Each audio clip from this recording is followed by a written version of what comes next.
Okay, so this is the solution, or my solution, I guess, to the Coulombmeters problem on what's it called, Isaac physics. My solution is a physicist solution, really. Chemists will do this in a different way. I don't really deal with moles and Avogadro's number very often.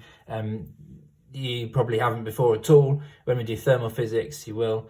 But as I say, in chemistry, they deal with it all the time, and they've got different ways of doing things. I don't really like working in grams and number of moles. I prefer to work in number of molecules because it makes more sense to me. But anyway, let's go with the question then. So the question, you've got, I can't remember exactly, but you've got some sort of power supply.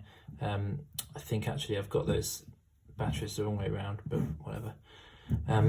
You've got Coulomb meter, and I'm not going to draw them out like they did. I'm just going to put a C on it. Got Coulomb meter here. You've got a Coulomb meter here, and you've got a Coulomb meter here. I don't know if that's a symbol for Coulomb meter or not, but it can be for now. This is A, B, and C, and what we can see first off is that the charge that goes through C will be the sum of the charge that went through A and the charge that went through B, because that's how circuits work. It's a bit like current. This is, charge is just not a function of time, but essentially if we did it per second, then it would be current. So it's a bit like current in that respect.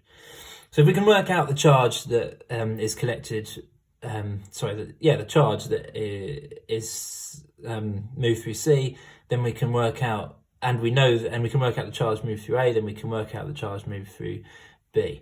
I'll just write that as a simple kind of formula. QC equals QA plus QB. There we go. That's what we're going to do. That's our kind of tactic. So first up then, the charge at C is going to be the number of moles that we've got. So to start with, to work out the number of moles, the number of moles is mass divided by molar mass, and that is a chemistry formula, and so it's in grams, which is annoying for physicists and SI units and that sort of thing. But anyway, there we go. So if I do that, the number of moles of, it's silver, isn't it? The number of moles of silver that's deposited on the Coulomb meter is 108. Okay, so editing out my mistake, it's 1.08 divided by 108, which is 1 over 100. I'm working in fractions again. I do have a calculator here actually, but whatever, I'm working in fractions, that's how it is, sorry. So that's my number of moles. To find the number of molecules, and this, if you're a chemist, you might think this is going a bit around the houses, I don't know, but this is the way that my brain works. Number of molecules is going to be the number of moles multiplied by Avogadro's number. So I've got 1 over 100 then times by 6.022 times 10 to the power of 23. As I say, we haven't done this at all in physics yet. It's so far not that complicated chemistry, but we will be doing stuff with moles and Avogadro's number when we do thermal physics. Perhaps if I'd read the question before I'd set it, I wouldn't have set it, but sorry about that. It's good practice to solve problems anyway. Right, so that's our number of molecules. So our total charge, each molecule has got a charge of +1. So our total charge is going to be the number of molecules times E. So let's write QC is going to be the number of moles times by Avogadro's number times by the charge on an electron. Why I've put the time signs in that algebra, I don't know. That is appalling algebra. In fact, I'm so appalled at myself, I'm going to write it again. Total charge is going to be 1 over 100 times Avogadro's number times charge on an electron.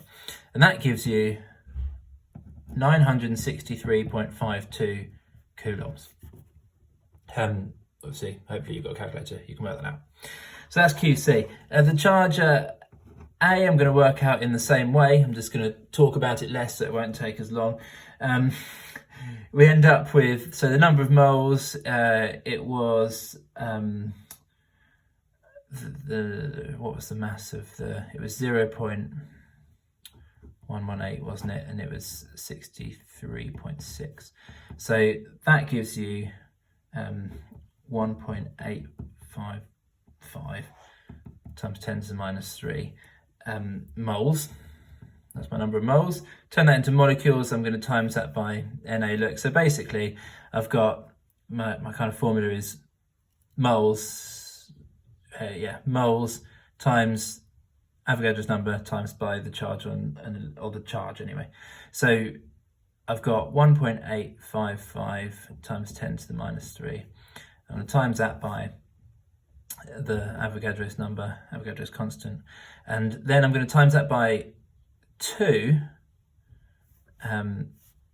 E, because there's each of these ions, these copper ions, has a charge of +2. Okay, so that gives me the charge on A, just straight up because I've done it all in one go, and it's 357.533 coulombs. There we go. So now I know the charge on C and the charge on A. I can work out the charge on B. That's just this, take away this. So the charge on B is 605.987 coulombs. So this is the charge on B. This is where we got to. We now know the charge that went through B.